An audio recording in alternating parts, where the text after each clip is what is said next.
Both the Action 4 and the GoPro are locked at 5500 white balance. So right now you're listening to the GoPro Hero 11, and now you're listening to the Action 4. How epic is this? This is me running, holding them. This is a really good color test because this jacket really will show how accurate the colors are. I spent the last month testing and comparing the DJI Action 4 and the GoPro Hero 11 in every situation I could to help you decide if one of these cameras is going to be better for you than the other one. And this video is not sponsored by anyone, and I realize the Hero 12 is going to be released shortly. I've got one on order, and I will be doing a comparison directly between the two cameras as soon as I can get my hands on one. Jumping straight into image quality, both of these cameras produce really solid image quality. The GoPro Hero 11 obviously maxes out at a higher resolution of 5.3K up to 60 frames a second, where the Action 4 maxes out at 4K up to 120 frames a second. But even though the Action has less resolution, I'm surprised at how well the image quality stacks up next to GoPro. I would say I would still give GoPro the slight edge on video quality. GoPro's been there for a long time. This is a really good color test because this jacket really will show how accurate the colors are. So right now, I don't know, it'll be interesting to see. But honestly, I like the colors coming straight out of the Action in normal color profile mode better than I like the normal color profile mode out of the GoPro. One of the reasons I feel like GoPro still has a little bit better image quality than other action cameras on the market is the dynamic range. You can see here the shadows and the highlights, a very strongly backlit situation.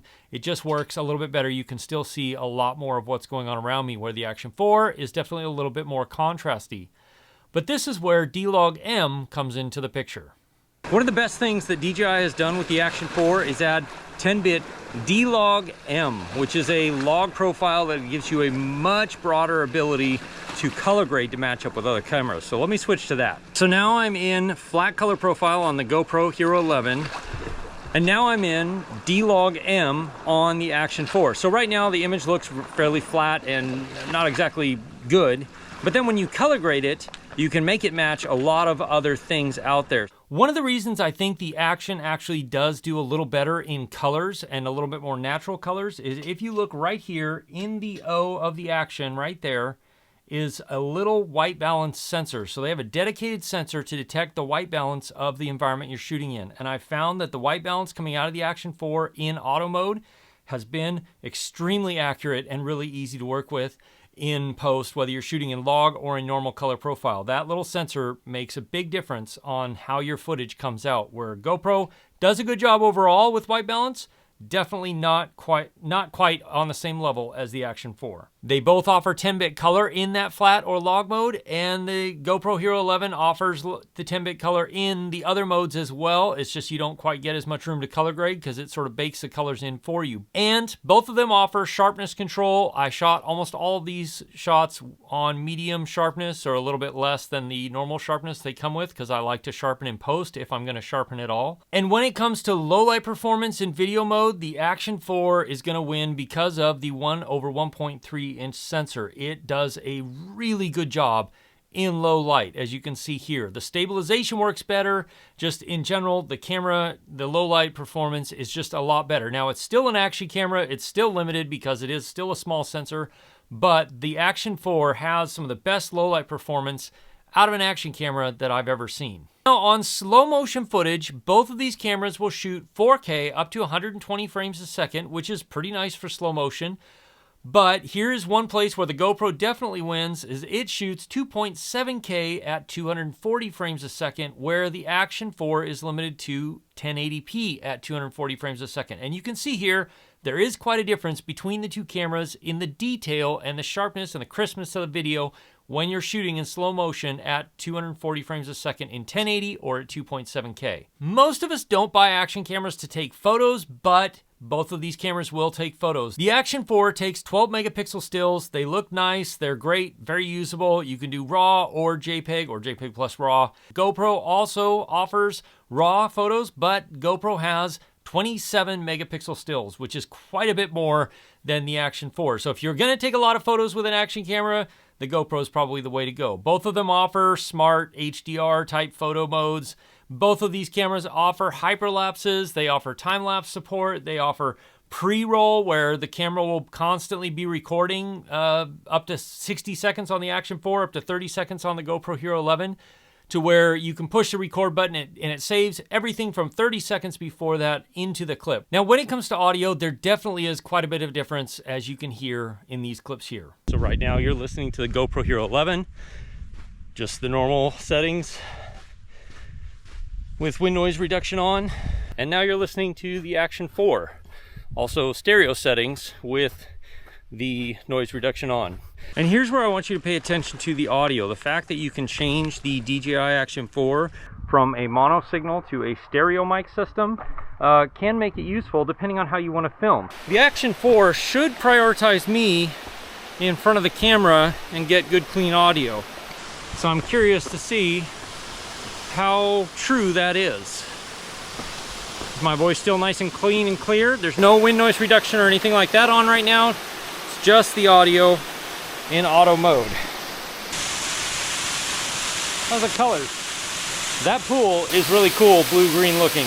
As far as stabilization goes, both of these cameras stabilize incredibly well, but there are a couple of differences. One, the GoPro can do horizon leveling in all modes completely 360 degrees, where the Action 4 is limited to, they say 45 degrees, it's a little bit more than 45 degrees to keep it level in the highest resolution. Now, if you drop that to 2.7K, you can do horizon balancing in 360 degrees. When it comes to stabilization, I honestly don't think there's very much of a difference. They both stabilize incredibly well and will give you ridiculously smooth footage, whether you're walking or running through gigantic rocks or anywhere else you might be trying to capture footage with these cameras.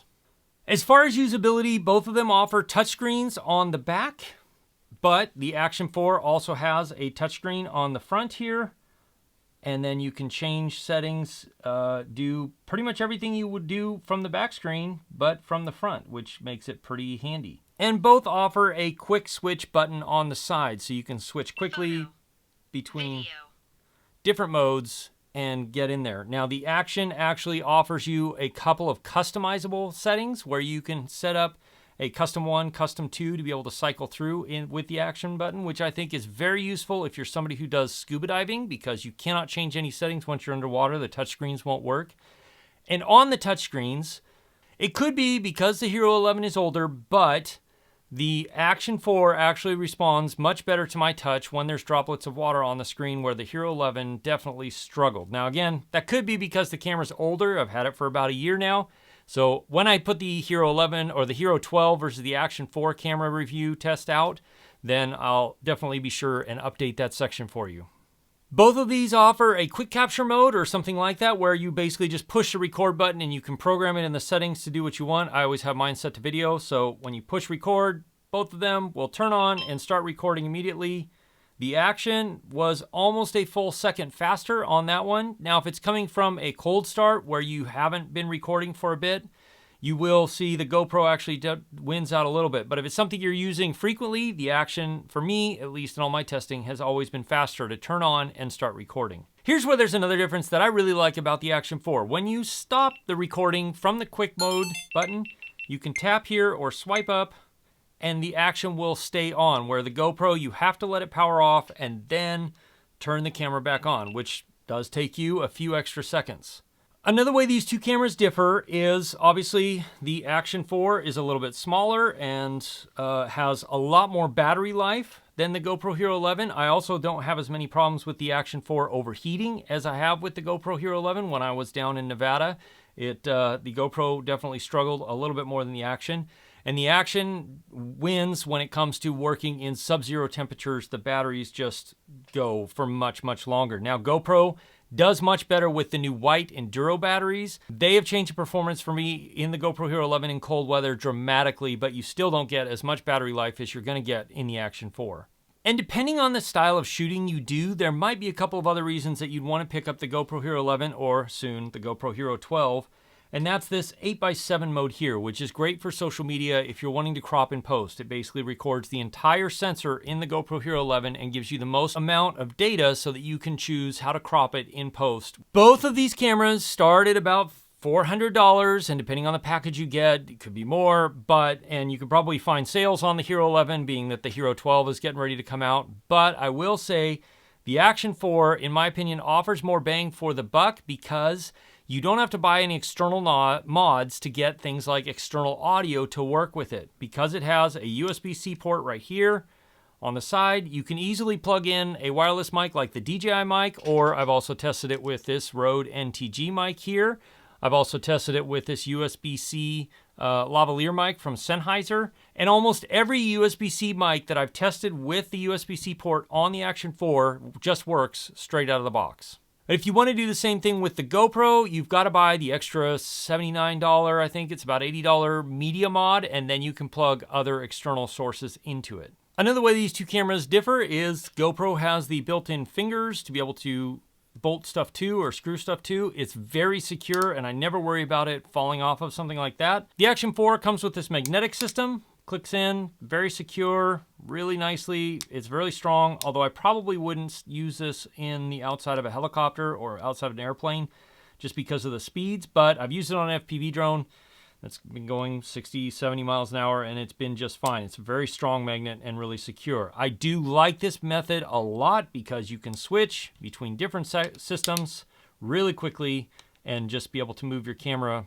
back and forth between different mounts just like that. And I know now there is a magnetic system that's similar to this coming out, or that's out for the GoPro. So if that's something you really want to do, then I think you can upgrade your GoPro to that if you wanted to. And this is really a small niche set of users, but the Action 4 does support timecode in, the GoPro Hero 11 does not. So if you're using this with other cameras with timecode, the Action 4 will actually give you a real true timecode in to where you can synchronize it with other cameras that you're shooting with. Again, very few people use that feature, but it's cool that it's there. Now I know the Hero 12 is coming out shortly after I release this video, and I'll definitely be picking one of those up to do a test and comparison as well. If you're interested in that, by the time it's done, it'll be linked up here somewhere. Otherwise, I'm very curious to know what you think between these two cameras. Have you used both of these? Are you going for one or the other? Let me know in the comments below. Next, you're going to want to watch this video right here. I'll see you over there. As always, if you have questions, ask me in the comments below, or join my live stream, which happens most Wednesday nights at 4 p.m. Alaska time, 8 p.m. Eastern, where we can have more of a conversation, or maybe I can answer questions I didn't get to in this video. I'll see you again soon in the next video. Cheers.